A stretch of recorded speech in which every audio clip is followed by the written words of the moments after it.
Here's some things to keep in mind when you're trying to quit drinking or any other problematic habitual behavior that you're doing. Maybe you're trying to reduce your drinking, or maybe you want to spend some time abstinent, run what I call the abstinence experiment. And if you're struggling to do that, here are a few things to consider and remember.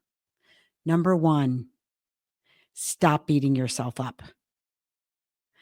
Stop calling yourself an alcoholic or an addict.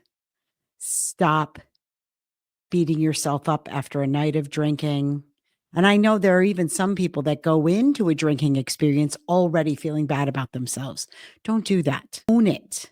Own your drinking. When you feel bad about yourself, when you beat yourself up, when you have all this regret, it reinforces this idea that somehow you're doing something you don't want to do. Oh, you want to do what you're doing.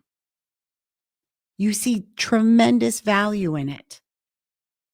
So it's going to be really important to set aside feeling bad about it, set aside the shame, the guilt, all of the flogging, the self-degradation you're doing, so that you can figure out what you like about it, what you think you're still getting from it. The second thing I want you to remember is don't scare yourself. Don't try to tell yourself, you can't drink. You shouldn't drink. This is bad for you.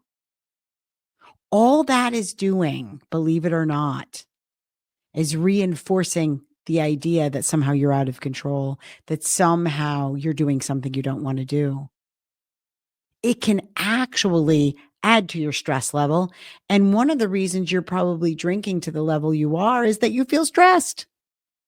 So when you start thinking, my liver is suffering from this alcohol use. My mental health is suffering. My sleep is suffering. My relationships are suffering.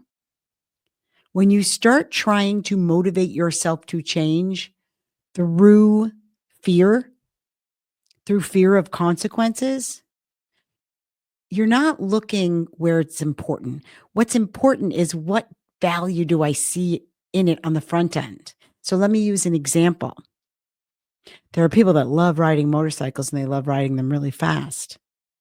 And I personally know someone, Mark, who has crashed motorcycles and will still get on them to this day. Never stopped him.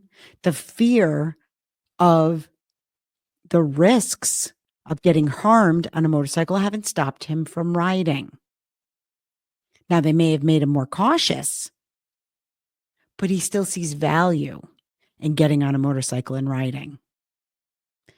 You're driven by your pursuit of happiness. So if you still see value in that drink and having that drink when you get home from work at 5 o'clock, and you can't imagine not doing it, those consequences later on aren't going to motivate you not to do it.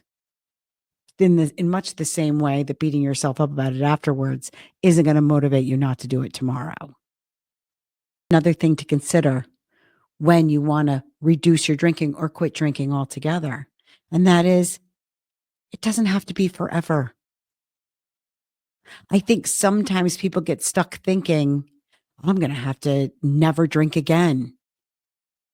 And in the totality of their life, they can't imagine it. When I first quit drinking, I was 22 years old.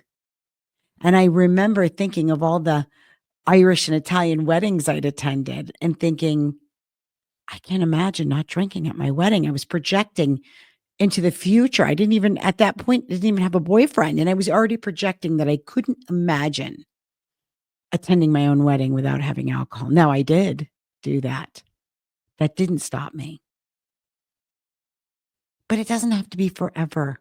It doesn't have to be an all or nothing thing. You can just run an experiment and be like, hey, I think I'm going to be abstinent for a week, 2 weeks, a month, 6 months, so I can figure out if I really like it that much. So I can figure out if there are benefits to not doing it, and if I like abstinence more. And the last thing I want you to consider when you want to reduce your drinking or quit drinking altogether is focusing on the positive. Focus on those benefits, the benefits of not drinking, the benefits of reducing your drinking. Now, you may need a period of abstinence to understand what those are. But if you focus on benefits and at the same time you've reduced the value you see in drinking, I can't stress that enough. If you've reduced the value you see in drinking, it'll be easy to reduce your drinking. I drink occasionally. I don't see the value in drinking that I once did. I know alcohol has no power. It can't make a bad day a good day. It can't relax me. It can't make me more talkative or social or sexual or any of those things. Alcohol doesn't have the power to do that. It also can't make me angry. It doesn't make me mean to people. It doesn't allow me to speak my mind or escape anything. I look at alcohol no differently than I look at a glass of juice or water, honestly. It holds certain benefits, right? But they're extremely limited. So focus on the positive. Don't try to scare yourself into stopping. Stop beating yourself up. You're not a bad person for liking intoxication. You're not a bad person for liking drinking. There's no reason to beat yourself up. Stop trying to scare yourself into abstinence. It hasn't worked before. It's not going to work now. You're a benefits driven person, just like everyone else. So figure out the value you see in it. An easy way to do that is to ask yourself, you get towards 5 o'clock or whatever your drinking pattern is. Ask yourself, what will I miss out on if I don't do it? And then write it down. Those benefits, the things you think you're going to miss out on, the things you're afraid of not having, that's what's driving you to continue your habit, even if it's just that little bit of comfort. So challenge those benefits, reduce the value, and focus on the benefits you know you're going to get in not drinking.